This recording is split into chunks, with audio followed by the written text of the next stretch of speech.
Assalamualaikum warahmatullahi wabarakatuh. Kami dari kelompok 3 akan mempresentasikan hasil diskusi kelompok kami tentang sumber daya manusia rekayasa sosial. Kelompok kami terdiri dari saya sendiri, Najwa Amalia dengan ekor NIM 028, Diva Aisyah dengan ekor NIM 053, Arni Raihana dengan ekor NIM 055, dan Farah Aulia dengan ekor NIM 092.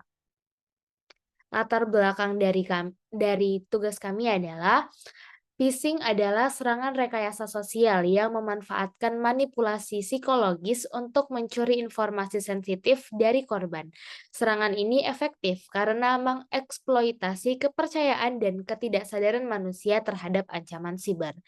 Ketidaksadaran manusia terhadap ancaman siber dilakukan dengan tema promo Hari Kesaktian Pancasila yang menawarkan diskon 35%, mengarahkan korban ke Google Form.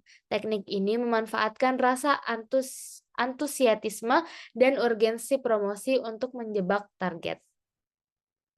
Tujuan dari kami melakukan phishing ini adalah menguji tingkat kesadaran dan kewaspadaan mahasiswa terhadap serangan phishing melalui email, mengidentifikasi kerentanan dan potensi resiko yang dimiliki mahasiswa dalam menghadapi upaya manipulasi psikologis berbentuk promosi palsu, memberikan rekomendasi untuk meningkatkan pemahaman dan kesadaran mahasiswa tentang ancaman siber, khususnya serangan phishing, mengevaluasi efektivitas teknik phishing berbasis promosi sebagai salah satu metode rekayasa sosial dalam lingkungan pendidikan. Ruang lingkup yang kami lakukan adalah pengiriman email phishing bertema promo Hari Kesaktian Pancasila yang menawarkan diskon 35% tanpa pembelian minimum kepada sejumlah mahasiswa, mengarahkan target untuk mengklik tautan ke Google Form yang telah disiapkan sebagai bagian dari skenario serangan, mengumpulkan dan menganalisis data respon dari mahasiswa yang menerima email untuk menilai tingkat kerentanan dan reaksi mereka terhadap serangan tersebut. Lingkup simulasi ini terbatas pada lingkungan kampus atau kelompok mahasiswa yang telah disetujui untuk berpartisipasi dalam pengujian ini. Nah, desain serangan phishing ini dibuat dengan mempertimbangkan cara memanfaatkan aspek psikologis yang dapat memancing perhatian mahasiswa, terutama melalui pendekatan promosi yang menarik, relevan dengan kebutuhan mereka, dan menyasar momen tertentu. Dengan menawarkan diskon besar dan menggunakan bahasa serta visual yang sangat familiar, serangan ini dirancang untuk meningkatkan rasa urgensi dan kepercayaan target. Berikut adalah langkah-langkah dalam desain serangan yang direncanakan secara strategis untuk memaksimalkan tingkat keberhasilan serangan phishing ini. Nah, yang pertama itu terdapat pemilihan tema serangan, di mana di sini tema promo Hari Kesaktian Pancasila dipilih karena bertepatan dengan momen perayaan nasional, di mana banyak orang biasanya lebih tertarik dengan penawaran diskon dan promosi spesial.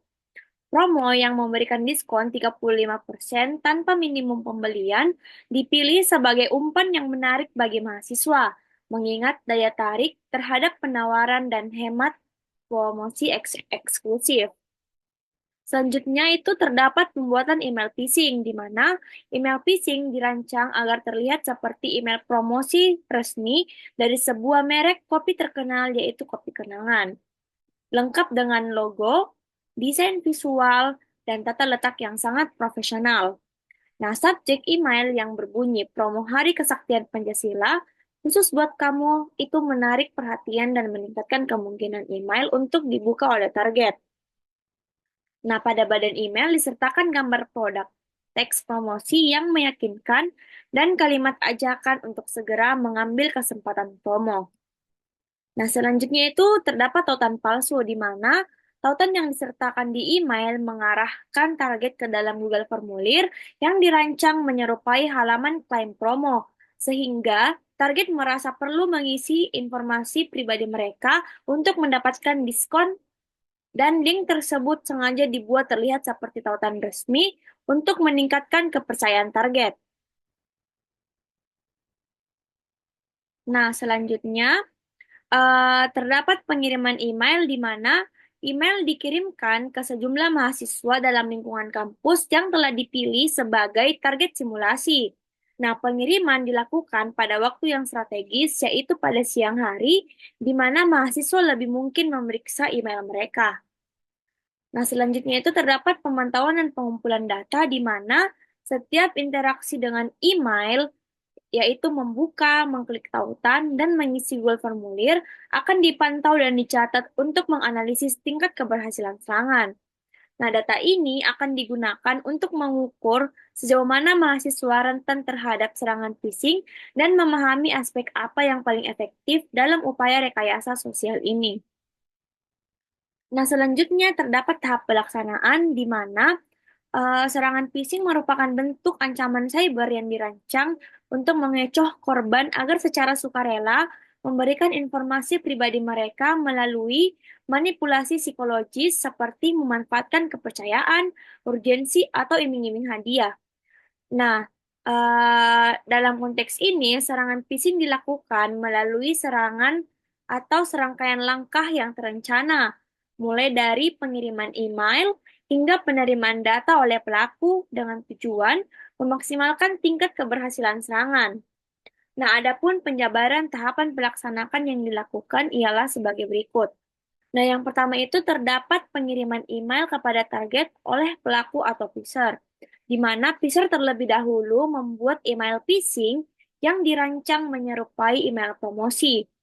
Nah, email tersebut mengandung unsur-unsur yang menarik perhatian, seperti subjek yang mengunggah rasa penasaran dan konten visual yang profesional. Nah, PISR menargetkan sekelompok mahasiswa yang potensial untuk tertarik dengan tema promosi yang ditawarkan. Misalnya, promosi diskon untuk kopi yang sesuai dengan kebiasaan konsumsi mereka. Nah, email dikirimkan pada waktu yang strategis, seperti di siang hari ketika mahasiswa cenderung lebih aktif memeriksa email. Nah, pengiriman ini dilakukan melalui alamat email massal, namun tetap menjaga agar email tidak dianggap sebagai spam oleh sistem filter email. Nah, selanjutnya target membaca isi email dan mengklik tautan yang telah disediakan. Bisa dilihat pada badan email di sini terdapat tautan yang telah disediakan untuk mengisi Google Formulir.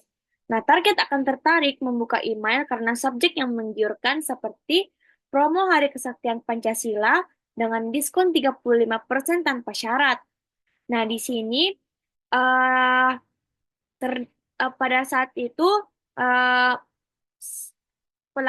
target akan membuka email dan akan disajikan secara desain visual dengan meyakinkan seperti logo resmi, gambar produk kopi, dan di mana terdapat ajakan atau call to action yang segera mengambil kesempatan promo. Nah, tautan dalam email terlihat seperti tautan resmi dari promosi, sehingga tautan tersebut sebenarnya mengarahkan ke halaman palsu atau Google Formulir yang menyerupai halaman klaim resmi. Nah, konten email biasanya memanfaatkan rasa urgensi, misalnya promo hanya berlaku dalam waktu terbatas atau jumlah terbatas, di mana bisa mendorong target segera mengklik tautan tanpa berpikir panjang.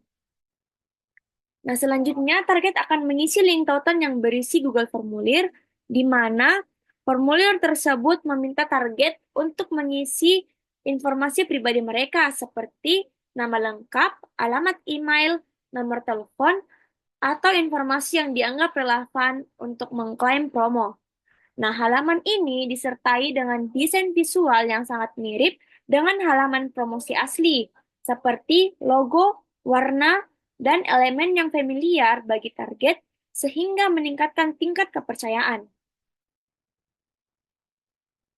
Nah, selanjutnya setelah target mengisi Google Formulir, target akan mengirim hasil Google Formulir tersebut secara sukarela karena mereka percaya bahwa mereka akan mendapatkan diskon seperti yang dijanjikan setelah menyelesaikan proses pengisian Google Formulir.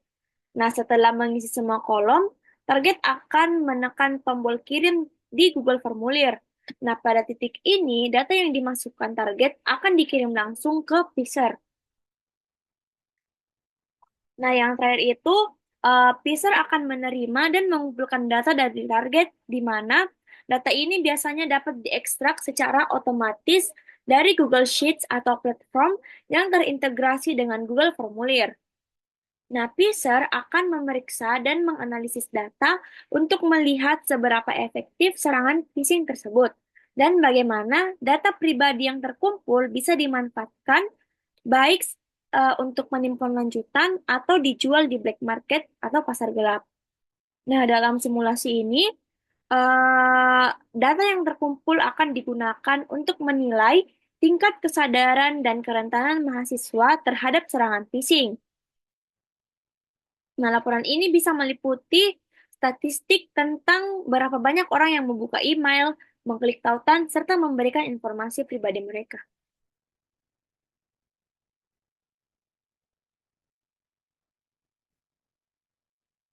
Media yang digunakan dalam serangan phishing.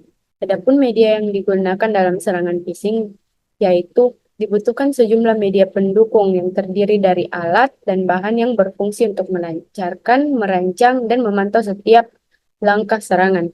Alat-alat yang digunakan membantu dalam mengatur komunikasi dan pemrosesan data dari target. Sedangkan bahan-bahan yang disiapkan memainkan peran penting dalam menarik perhatian korban dan mengelabui mereka untuk menyerahkan informasi pribadi. Berikut adalah penjelasan mengenai alat dan bahan yang dibutuhkan dalam media phishing.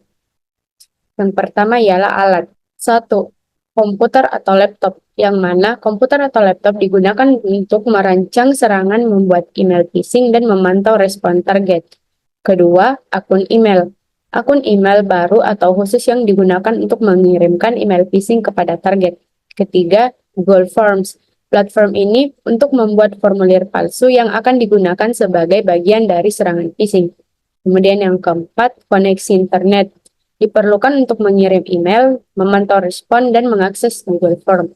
Selanjutnya ialah bahan. Yang pertama ialah desain gambar promosi, di mana gambar minuman dan promosi diskon yang akan digunakan dalam email untuk menarik perhatian target. Yang kedua, teks email. Konten promosi yang ditulis untuk membujuk target mengklik tautan, termasuk menjelaskan promo dan instruksi klaim. Yang ketiga ialah daftar email target, di mana kumpulan email mahasiswa yang telah menjadi target dalam simulasi serangan phishing. Selanjutnya ialah hasil simulasi. Hasil analisis memberikan wawasan yang mendalam terkait tingkat kerentanan target dan sejauh mana serangan ini dapat berhasil dalam skenario nyata. Dalam analisis ini, berbagai aspek seperti respon target, faktor psikologis yang memengaruhi, serta jenis data yang berhasil dikumpulkan oleh Pfizer akan dijelaskan lebih lanjut. Data yang dikumpulkan juga mengungkapkan potensi kelemahan dalam kesadaran keamanan cyber di kalangan target. Dengan memahami hasil ini, langkah-langkah yang lebih efektif dapat diambil untuk mengurangi risiko serangan di masa mendatang. Berikut adalah poin-poin utama yang ditemukan dari hasil analisis yang dilakukan. Yang pertama ialah partisipasi, di mana jumlah target yang membuka email phishing dari total email yang dikirim memberikan gambaran tentang efektivitas subjek email dalam menarik perhatian.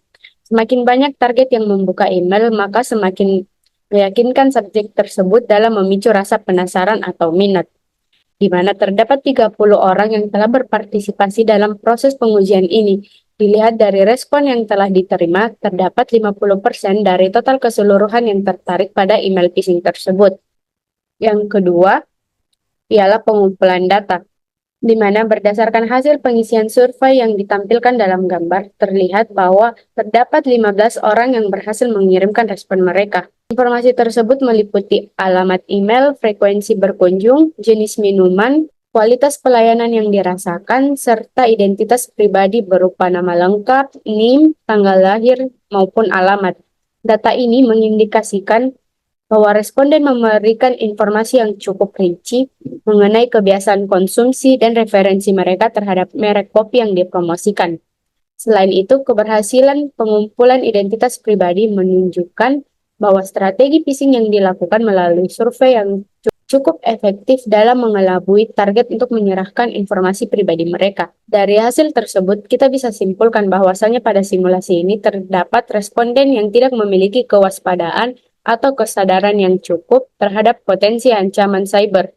Mereka yang tidak menyadari bahwa email yang mereka terima bersifat mencurigakan atau berbahaya, dan mereka juga dengan mudah terpengaruh oleh iming-iming promosi dan segera mengisi survei tanpa mempertanyakan keaslian email atau tautan yang diberikan. Rendahnya tingkat kewaspadaan ini menjadi salah satu faktor penting yang membuat mereka menjadi sasaran empuk bagi serangan phishing.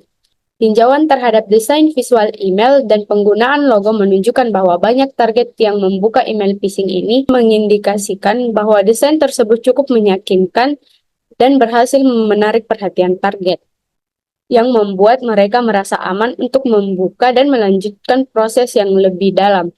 Alih-alih berhati-hati, mereka langsung merespon email phishing tersebut tanpa berpikir panjang.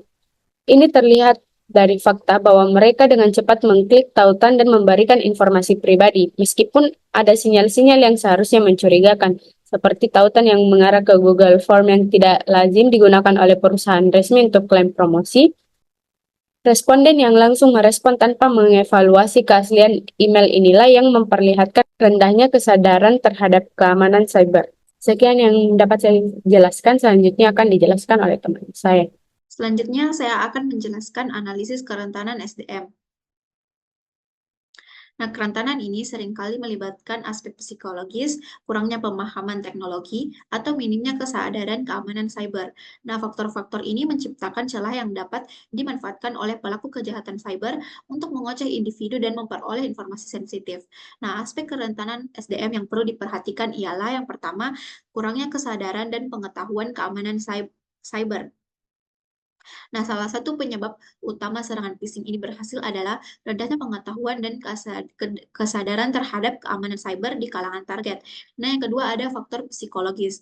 Nah, faktor psikologis seperti daya tarik promosi dan keinginan untuk mendapatkan sesuatu dengan cepat memainkan peran penting dalam kesuksesan serangan phishing. Nah, yang ketiga ada kelemahan dalam pemahaman teknologi. Nah, banyak juga target menunjukkan kelemahan dalam pemahaman teknologi, di mana mereka tidak menyadari bahwa tautan yang mereka klik sebenarnya bukan dari sumber resmi. Nah, yang keempat ada tingkat kewaspadaan yang rendah. Tinjauan terhadap hasil simulasi menunjukkan bahwa tingkat kewaspadaan sebagian besar target sangat rendah. Alih-alih berhati-hati, mereka langsung merespon email phishing tersebut tanpa berpikir panjang. Ini terlihat dari fakta bahwa mereka dengan cepat mengklik tautan dan memberikan informasi pribadi. Nah, selanjutnya rekomendasi pelatihan dan kebijakan. Berikut strategi yang dapat membantu meningkatkan keamanan cyber di lingkungan kampus dan meminimalisir risiko terhadap serangan yang serupa. Nah, yang pertama ada pelatihan keamanan cyber berkala. Mengadakan pelatihan keamanan cyber secara berkala bagi seluruh mahasiswa, staf, dan karyawan untuk meningkatkan kesadaran tentang tentang ancaman phishing dan bagaimana mengidentifikasinya. Pelatihan ini dapat mencakup yang pertama ciri-ciri email phishing, yang kedua langkah-langkah untuk memverifikasi keaslian email dan situs web. Nah, yang ketiga ada praktik keamanan terbaik saat berinteraksi dengan email dan situs yang tidak dikenal. Nah, yang kedua ada simulasi serangan phishing. Selain pelatihan teoritis, simulasi serangan phishing perlu dilakukan secara berkala untuk mengukur tingkat kewaspadaan mahasiswa dan staf dalam menghadapi serangan phishing. Nah, yang ketiga ada pengembangan kebijakan keamanan informasi. Institusi perlu memiliki kebijakan keamanan informasi yang jelas, yang mencakup panduan spesifik tentang cara menangani email dan tautan yang mencurigakan. Nah, yang terakhir ada peningkatan awareness melalui kampanye keamanan. Selain pelatihan dan simulasi, kampanye peningkatan kesadaran akan pentingnya keamanan siber dapat dilakukan melalui berbagai media. Selanjutnya akan dijelaskan oleh teman saya. Kesimpulan yang bisa diambil dari seluruh rekayasa sosial ini adalah simulasi serangan phishing menunjukkan bahwa desain serangan yang menarik seperti promosi diskon dan visual meyakinkan membuat banyak target tidak waspada. Email phishing berhasil menarik perhatian dengan banyak target membuka dan mengklik tautan tanpa mempertanyakan keasliannya. Beberapa bahkan memberikan informasi pribadi menunjukkan kerentanan terhadap serangan siber.